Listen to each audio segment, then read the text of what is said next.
오늘 에스겔서 13장의 말씀은 거짓 선지자와 거짓 예언에 대한 경고의 말씀입니다. 이 말씀은 에스겔 시대의 이스라엘을 대하여서 한 거짓 선지자와 거짓 예언만을 말하는 것이 아니라 이 말씀은 또한 오늘날 우리에게도 똑같이 적용이 되는 말씀입니다. 오늘날에도 많은 사람들이 와서 예언을 하고 그리고 선지자처럼 앞으로 일어날 어떤 묵시를 말하기도 합니다. 그런데 그것들이 정말 옳으냐 옳지 않으냐 이걸 우리가 분별하기란 너무나 어렵죠. 그렇기 때문에 우리가 하나님의 말씀을 알지 못한다면 성령으로 말씀을 깨닫고 인도함을 받는 자가 되지 않으면 이와 같은 거짓말, 거짓 선지자의 거짓 예언에 속아서 잘못된 길로 갈 수 있다라는 것입니다. 오늘 여기서 우리가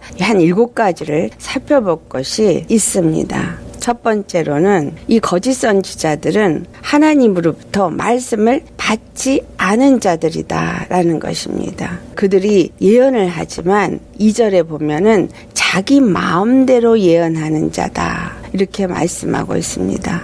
이 말씀이 예레미야 23장 16절에도 같은 말이 있습니다. 선지자들이 예언을 하지만 그것을 듣지 말라. 왜냐하면 그들이 헛된 것을 가르치고 자기 마음으로 말미암은 것들을 예언하기 때문이다. 이것은 여호와 입에서 나온 것이 아니기 때문에 절대로 그것을 믿지 말라.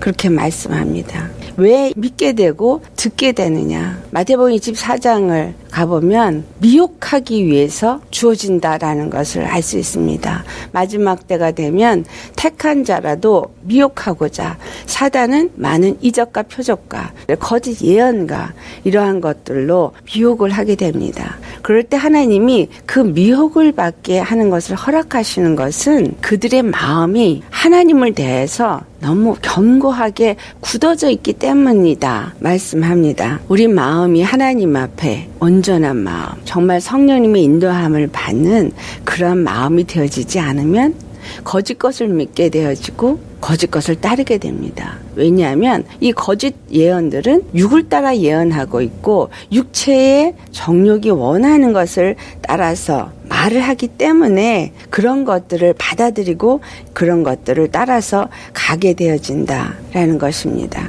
하나님 앞에 묻는 사람들, 제 경험에도 저한테 와서 기도를 해달라고 했을 때 점치는 자에게 와서 점치는 것 같이 자기에게 일어날 어떠한 일에 대해서 묻는 그러한 경험을 제가 했어요. 하나님 앞에 나와서 뭔가를 묻는 것들을 점쟁이 앞에 가서 점치듯이 그렇게 되어지는 건 그만큼 많은 거짓 예언자들, 거짓 선지자들에게 이미 많이 노출이 되어 있고 잘못 배웠고 잘못 받았던 경험들이 있기 때문인 것입니다. 여기서 분명히 말한 것이 뭐예요? 자기 심령을 따라 예언했다라는 것입니다. 하나님의 말씀을 받아서 한 것이 아니다라는 것입니다.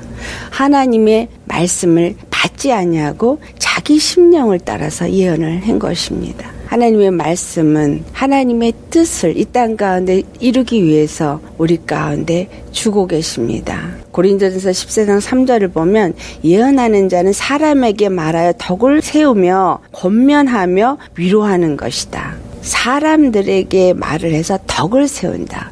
덕을 세우는 것이 무엇입니까? 그 영혼이 하나님의 말씀 앞에 온전히 순종되어져서 예수 그리스도가 그의 삶에 나타나게 하는 일을 한다 이 말이죠.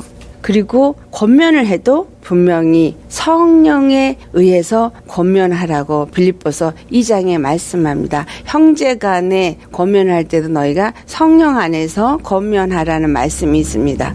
하물며 예언하는 자가 성도를 권면할 때 성령 안에서 하나님이 말하게 하심을 따라서 하나님의 인도하심을 따라서 권면하지 않는다면 그것은 하나님의 말씀을 받아서 하는 것이 아니라 자기의 뜻을 따라서 하는 것이기 때문에 그 예언은 바른 예언이 아니다. 그리고 위로한다 그랬어요. 예언은 위로한다는 얘기는 지금 당장 내가 고통과 어려운 가운데 있을지라도 하나님이 그 모든 일을 이루어 가시는 것이 무엇을 위한 것인가 라는 것을 알게 하기 때문에 그로 하여금 하나님을 더 믿게 하고 의지하게 하고 하나님으로 말미암아 위로받게 한다라는 것입니다. 그 다음에 세 번째 4절에 말씀합니다. 너희 선지자들은 황무지에 있는 여우 같다. 황무지에 있는 여우. 이 광야에 있는 여우는 아주 난폭하고 교활하고 광야에서 물이 없어서 지치고 목자에게서 떠난 이런 양들을 잡아먹는 그러한 것이 황무지의 여우입니다. 그런데 이 황무지의 여우에 대해서는 우리 아가서 2장 15절을 가보면 이 여우에 대한 얘기가 나와요. 그런데 포도원을 허는 여우라고 말합니다. 너희는 포도원을 허는 작은 여우를 잡으라. 우리의 포도원에 꽃이 피었습니다. 이렇게 말하거든요. 꽃이 피어 있다라는 얘기는 이제 그 꽃들이 떨어지면서 거기에 열매가 맺혀지는데 그 꽃이 떨어지기도 전에 완전히 꽃이 무르익어서 완전히 열매가 나기도 전에 그 꽃을 떨어지게 하는 일을 하는 게 이 작은 여우라는 거예요. 왜 작은 여우라고 했는지 아세요?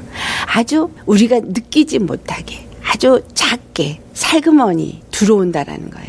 조그만 빈틈만 있어도 들어온다는 얘기예요. 포도원은 하나님의 성전이 되어진 우리 심령을 말하기도 하고 하나님의 성도들이 모여있는 하나님의 교회를 의미하기도 합니다.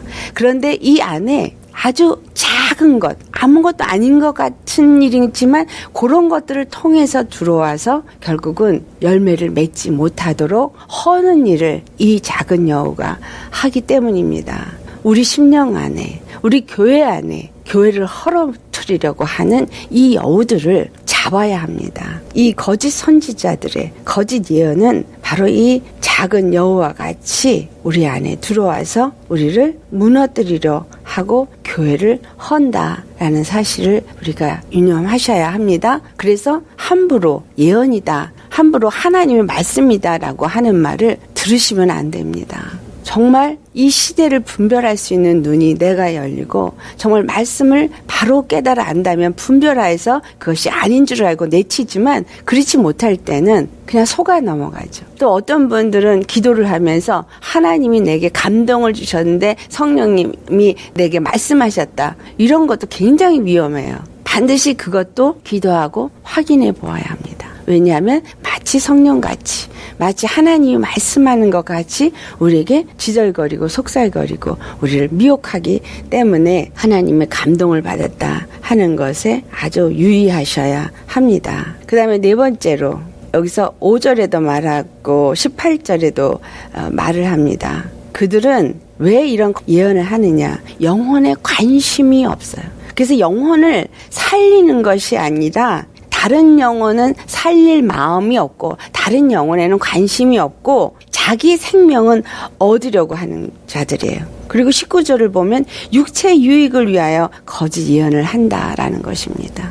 어떤 목사님이 나한테 돈 10,000불을 선교를 위해서 내어놓아라. 그러면 당신의 비즈니스가 복을 받을 것이다. 이런 분 가서 다니면서 방언 통변을 하고 예언을 한다고 하는 목사님 입에서 나온 소리예요. 자기의 육체의 유익을 위해서 영혼들을 속이고 그리고 영혼들로 하여금 거짓 것을 믿게 하고 그 말을 따라서 행하게 하는 이런 것들. 이것은 그 안에 거짓 것이 역사하기 때문이다. 왜냐하면 그 영혼을 하나님께로 인도하지 아니하는 예언, 그것은 사람을 믿고 사람 입을 통해서 어떤 예언의 말을 따라다니게 한다면 여러분 먼저 의심부터 하시기 바랍니다. 그 영혼을 살리는 데는 관심이 없어요. 그러면서 자신의 영혼은 얻으려고 합니다. 5절의 말씀이 너희 선지자들이 성 무너진 곳에 올라가지도 아니하였으며 이스라엘 족속을 위하여 여호와의 날에 전쟁에서 견디게 하려고 성벽을 수칙하지도 아니하였느니라. 이런 말을 합니다. 자, 각 심령들, 우리는 성전이죠. 하나님의 성전이에요. 또한 우리 모인 공동체도 하나님의 성전입니다. 그래서 각각 믿는 한 사람 한 사람이 성전인 하나님의 교회이기도 하지만 또 모인 공동체도 하나님의 그리스도의 교회입니다. 그런데 그것이 무너졌다라는 거예요. 무너졌다는 얘기는 뭐예요? 이 악한 것들이 들어와서 무너뜨렸다는 얘기죠. 하나님의 영이 거하시고 하나님의 거룩한 성전이 온전히 되어지지 못한 상태가 되어 있다라는 거예요. 많은 믿는 영혼들이 지금 이와 같이 무너져 있습니다. 또한 교회가 거룩함, 정말 예수님만 나타나고 예수님의 사랑만 나타나고 하나님의 역사만이 일어나는 그런 교회의 모습을 갖추지 않고 있는 것들을 우리가 아주 쉽사리 볼 수 있습니다. 이런 것들은 무너졌다라는 것입니다. 그런데 하나님의 종이라면, 하나님의 말씀을 받은 사자라면, 선지자라면, 사도라면, 하나님의 일꾼이라면 반드시 그 성에 무너진 것을 수축하는 일을 하게 됩니다. 왜냐하면 하나님의 뜻은 그 무너진 성전을 다시 회복시키시고 다시 세워서 온전케 하시는 것이 하나님의 뜻이기 때문입니다. 그래서 하나님의 보내심을 받고 하나님의 말씀을 대언하는 입술들은 바로 영혼을 살리게 되어지고 영혼을 예수 그리스도께로 인도하기 때문에 십자가 앞으로 인도하게 되어지고 잘못된 것이 무엇인가를 깨닫고 회개할 수 있는 심령으로 만들고 그리고 그 마음과 생각을 예수 그리스도께로 돌이키도록 이끈다라는 사실입니다. 그렇지 않고 사람을 의지하고 또 사람의 말을 의지하고 어떤 행위를 의지하게 하는 이러한 모든 것들은 성 무너진 것을 올라가지도 않는다는 거예요. 그 영혼에 관심도 없다는 거예요. 교회 가보면 고통하고 어떻게 할 바를 몰라서 방황하는 영혼들이 너무나 많습니다. 그런데 목회가 크기 때문에 교회가 크기 때문에 그 영혼 하나하나를 돌아보지 못해서 그 영혼들이 얼마나 고통스럽고 힘들고 악한 것들에게 지금 끌려다니고 어려움을 당하는지 목자들이 그것을 알지도 못하고 관심도 없는 상태, 이것이 바로 성 무너진 것에 올라가지도 않는 상태인 것입니다. 그리고 그 전쟁을 견딜 수 있도록 강한 군사로 말씀으로 양육하고 믿음 안에서 견고하게 세워지는 성벽으로 세워질 수 있도록 수축할 수 있도록 제자와 양육하는 그런 일을 하지 않고 있는 이러한 것들, 이것은 바로 내가 주의 종이다, 내가 하나님의 사자다 하면서 그 일을 하지 않고 있다라는 것입니다. 자기 육체의 정욕을 위해서 교회 사역을 하고 큰 교회를 원하고 다른 사람들한테 인정받는 목회자, 또 사람들로부터 영광을 받는, 칭송을 받는, 그리고 대우를 받는 이런 목회자가 되려고 한다면 이것은 바로 이 5절에 말씀하신 거짓 선지자와 같은 거짓 사꾼 목자가 되어진다라는 사실입니다. 우리는 교회 안에 죽어가는 영혼들을 구하고 무너진 교회를 세우는 그러한 일을 해야 합니다. 그 다음에 5번째 6절의 말씀입니다. 그들이 거짓 것을 말하고 헛된 묵시를 말하여서 사람들로 하여금 그것을 믿게 한다라는 것입니다. 거짓 복음을 믿게 하고 그 거짓 이론을 믿게 하는 일을 많은 목회자들이, 신학자들이 해왔습니다. 그래서 그것들이 아주 굳어져서 어떤 이론과 그런 논리와 신학이 믿는 자들의 심령 속에 굳어져서 그것이 고정관념을 만들어버리고 하나님의 참된 뜻을 바로 알 수 있는 그러한 눈을 멀게 해서 바로 볼 수 있고 바로 깨달아 알 수 없게 하고 있습니다. 오늘날 정말 내가 어떻게 하면 구원을 받을까? 내가 어떻게 하면 하나님의 축복을 받을까? 어떻게 하면 이 땅에서 행복하게 예수 믿으면서 복을 받고 잘 살까? 개인 구원에 초점이 맞춰져 있습니다. 물론 하나님은 개개인을 구원하기를 원하십니다. 하지만 성경을 보면 분명히 아브라함에게 말씀하기를 내가 낳은 아들 이삭을 통하여서 모든 만민이 복을 받게 된다. 만민 구원에 초점이 맞춰져 있습니다. 하나님의 말씀, 우리가 바로 알아야 될 것, 하나님의 관심은 모든 민족을 구원하시고자 원하신다라는 것입니다. 그래서 이스라엘 백성들을 바벨론에 끌려가게 하는 것과 또한 많은 이방인들 가운데서 하나님의 이름을 거룩함을 나타내게 하고자 하시는 모든 것들은 유대인이나 이방인이나 예수 그리스도를 믿고 그 모두가 구원을 받게 하는 것이 하나님의 뜻이다라는 거예요. 무너진 내 영혼, 나를 축복하시고 나를 구원하시는 것은 나로 말미암아 내 주위에 믿지 아니하는 다른 영혼들도 또 예수님을 믿고 복을 받을 수 있도록, 예수 그리스도를 믿고 영생에 이를 수 있도록 하기 위해서 그 일을 이루신다라는 것입니다. 그런데 육적인 어떤 복에 초점이 맞춰져서 말씀을 듣고 있다면 그러한 자들은 거짓 선지자요 다른 복음을 전하는 자다라는 것입니다. 그래서 갈라디아서 1장 7절에 그들이 사람들을 혼돈시키도록 교란하고 그리스도의 복음을 변하게 하려고 역사하고 있다라는 말씀을 합니다. 너무나 애통하면서 사도 바울이 말합니다. 고린도서 11장 4절에 어떻게 해서 너희들은 우리가 전파하지 아니한 것은 그렇게도 쉽게 받아들이고 그렇게 쉽게 믿느냐. 내가 전하는 것은 오직 십자가인데 그 십자가보다 더 다른 것들을 쉽게 받아들인다. 그것은 다른 영을 받아들이는 것이고 다른 영을 전파하는 것이다라는 것을 말씀하고 있습니다. 우리는 정말 십자가의 복음 외에는 그 어떤 것도 받아들이지 않으시기를 바랍니다. 예수 십자가를 떠나서는 우리에겐 구원이 없습니다. 그 다음에 6번째 우리가 이러한 말씀을 거짓 복음을 거짓 예언을 하는 자들 또한 그 말씀을 따라서 그 거짓 것을 믿고 거짓 것에 미혹되어서 거짓된 길을 나가는 자들은 이스라엘 공회에 들지 못한다라고 9절에 말씀합니다. 이 말씀은 무슨 말씀이에요? 이스라엘에게 들어가지도 못한다 그랬어요. 이스라엘 나라 땅에도 들어가지 못한다 그랬어요. 다시 말하면 영생에 들어가지 못한다. 하나님의 구원에 이르지 못한다라는 것입니다.